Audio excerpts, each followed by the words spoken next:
Hello students, neat ವಿದ್ಯಾರ್ಥಿಗಳಿಗೆ counselling ಯಾವಾಗ start ಆಗುತ್ತೆ ಇದಕ್ಕೆ ಸಂಬಂಧಪಟ್ಟಂತೆ ಮಾಹಿತಿಯನ್ನು ನಾವು ಈ ವಿಡಿಯೋದಲ್ಲಿ ತಿಳ್ಕೊತಾ ಹೋಗೋಣ. ಸೊ ವಿಡಿಯೋನ ಸ್ಟಾರ್ಟ್ ಮಾಡ್ತೀನಿ. ಅದಕ್ಕಿಂತ ಮೊದಲು ಲೈಕ್ ಮಾಡಿ ಮತ್ತು ತಪ್ಪದೆ ಸಬ್ಸ್ಕ್ರೈಬ್ ಮಾಡ್ಕೊಳ್ಳಿ. ಸೊ ಈಗ ನಾವು ಇನ್ಫಾರ್ಮೇಷನನ್ನು ತಿಳ್ಕೊತಾ ಹೋಗೋಣ. ಸೊ KCET ವಿದ್ಯಾರ್ಥಿಗಳಿಗೆ ಮತ್ತು ನೀಟ್ ವಿದ್ಯಾರ್ಥಿಗಳಿಗೆ ಈ ಬಾರಿ ಕಂಬೈನ್ಡ್ ಕೌನ್ಸಿಲಿಂಗನ್ನು ಮಾಡ್ತಿರ್ತಕ್ಕಂಥದ್ದು. ಇದಕ್ಕೆ ಸಂಬಂಧಪಟ್ಟಂತೆ ನಿಮಗೆ ಇನ್ಫಾರ್ಮೇಷನ್ ಈಗಾಗಲೇ ಗೊತ್ತಿರುತ್ತೆ, ಓಕೆನಾ. ಸೊ ಈ ಬಾರಿ ಕಂಬೈನ್ಡ್ ಕೌನ್ಸಿಲಿಂಗನ್ನು ಮಾಡ್ತಿರ್ತಕ್ಕಂಥದ್ದು. ಸೊ ಈಗ ನೀಟ್ ವಿದ್ಯಾರ್ಥಿಗಳಿಗೆ ಕೌನ್ಸಿಲಿಂಗನ್ನು ಯಾವಾಗ ಸ್ಟಾರ್ಟ್ ಮಾಡ್ತಾರೆ ನಮ್ಮ KE ಕಡೆಯಿಂದ, ಇದನ್ನು ನಾವು ತಿಳ್ಕೊತಾ ಹೋಗೋಣ. ಸೊ ಅದಕ್ಕಿಂತ ಮೊದಲು ನಿಮಗೆ ಒಂದು ಮಾಹಿತಿ ಗೊತ್ತಿರಬೇಕಾಗಿರುತ್ತೆ.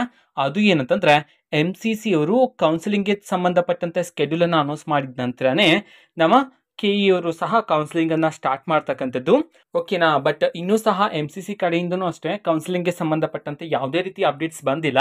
ಅಂಡ್ ನಮ್ಮ KE ಕಡೆಯಿಂದನೂ ಅಷ್ಟೇ ಇನ್ನೂ ಸಹ ನೀಟ್ ಕೌನ್ಸಿಲಿಂಗ್ಗೆ ಸಂಬಂಧಪಟ್ಟಂತೆ ಯಾವುದೇ ರೀತಿಯ ಅಫಿಷಿಯಲ್ ಮಾಹಿತಿಗಳು ಇನ್ನೂ ಸಹ ಬರ್ತಿಲ್ಲ, ಓಕೆನಾ. ಸೊ ಸುಪ್ರೀಂ ಕೋರ್ಟಲ್ಲಿ ನೀಟ್ ಎಕ್ಸಾಮ್ಗೆ ಸಂಬಂಧಪಟ್ಟಂತೆ ಕೇಸ್ ಇರ್ತಕ್ಕಂತಹ ಕಾರಣದಿಂದ ಸೊ ಹಿಯರಿಂಗ್ ಎಲ್ಲ ಕಂಪ್ಲೀಟ್ ಆಗಿ ಫೈನಲ್ ಡಿಸಿಷನ್ ಬಂದ ನಂತರ ನಿಮ್ಗಾದ್ರೆ ಕೌನ್ಸಿಲಿಂಗನ್ನು ಸ್ಟಾರ್ಟ್ ಮಾಡ್ತಕ್ಕಂಥ ಚಾನ್ಸಸ್ ಇದೆ. ಸೊ ಕೌನ್ಸಿಲಿಂಗ್ ಅಂತಂದ್ರೆ ಸೀಟ್ ಮ್ಯಾಟ್ರಿಕ್ಸನ್ನು ಬಿಡುಗಡೆ ಮಾಡಬೇಕು ಆ್ಯಂಡ್ ರಿಜಿಸ್ಟ್ರೇಷನ್ಗೆ ಲಿಂಕನ್ನು ಬಿಡುಗಡೆ ಮಾಡಬೇಕು, ಇನ್ನೂ ಹಲವಾರು ಪ್ರೋಸೆಸ್ ಇರ್ತಕ್ಕಂಥದ್ದು, ಓಕೆನಾ. ಸೊ ವೆಯ್ಟ್ ಮಾಡ್ತೀರಿ. ಸೊ ಸುಪ್ರೀಂ ಕೋರ್ಟಿಂದ ಫೈನಲ್ ಡಿಸಿಷನ್ ಬಂದ ನಂತರ ನಿಮಗೆ ಕೌನ್ಸಿಲಿಂಗನ್ನು ಸ್ಟಾರ್ಟ್ ಮಾಡ್ತೀರಾ ಅಥವಾ ಸುಪ್ರೀಂ ಕೋರ್ಟಿಂದ ಯಾವ ತೀರ್ಮಾನ ಬರುತ್ತೆ ಅದನ್ನು ವಿದ್ಯಾರ್ಥಿಗಳು ಮೇನ್ ಆಗಿ ಕಾದು ನೋಡಬೇಕಾಗಿರುತ್ತೆ, ಓಕೆನಾ. ಸೊ ನಿಮ್ಮ ನೀಟ್ ಕೌನ್ಸಿಲಿಂಗ್ಗೆ ಸಂಬಂಧಪಟ್ಟಂತೆ ಇನ್ನು ಹಲವಾರು ಅಪ್ಡೇಟ್ಸ್ಗಳು ಬಂದ ನಂತರ ನಾನು ನಿಮಗೆ ಖಂಡಿತವಾಗ್ಲೂ ವಿಡಿಯೋ ಮಾಡಿ ತಿಳಿಸ್ತೀನಿ, ಓಕೆನಾ. ಸೊ ಸದ್ಯಕ್ಕಿರ್ತಕ್ಕಂತಹ ಮಾಹಿತಿಯ ಪ್ರಕಾರ ಇದೇ ತಿಂಗಳು ಕೊನೆ ವಾರದಲ್ಲಿ ನೀಟ್ ವಿದ್ಯಾರ್ಥಿಗಳ ಕೌನ್ಸಿಲಿಂಗ್ ಸ್ಟಾರ್ಟ್ ಆಗ್ತಕ್ಕಂಥ ಚಾನ್ಸಸ್ ಇದೆ, ಓಕೆನಾ. ಸೊ ಇದು ಇವತ್ತಿನ ಒಂದು ವಿಡಿಯೋ.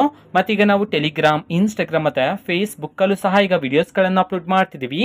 ಸೊ ಲಿಂಕ್ಸ್ಗಳನ್ನು ಡಿಸ್ಕ್ರಿಪ್ಷನ್ ಬಾಕ್ಸಲ್ಲಿ ಕೊಟ್ಟಿರ್ತೀನಿ. ಸೊ ಕ್ಲಿಕ್ ಮಾಡಿಬಿಟ್ಟು ಫಾಲೋ ಮಾಡಿ. ವಿಡಿಯೋಸ್ಗಳನ್ನು ರೆಗ್ಯುಲರ್ಗೆ ಅಪ್ಲೋಡ್ ಮಾಡ್ತಿರ್ತೀವಿ. ಜೊತೆಗೆ ಬೇರೆ ಡೌಟ್ಸ್ ಇದ್ರೆ ಕಮೆಂಟ್ ಮಾಡಿ ತಿಳಿಸಿ. ಮತ್ತು ವಿಡಿಯೋ ಇಷ್ಟ ಆಗಿದ್ರೆ ನಿಮ್ಮ ಫ್ರೆಂಡ್ಸ್ಗೂ ಸಹ ವಿಡಿಯೋವನ್ನು ಶೇರ್ ಮಾಡಿ. All the best. Thanks for watching. All the best. Thank you. Bye.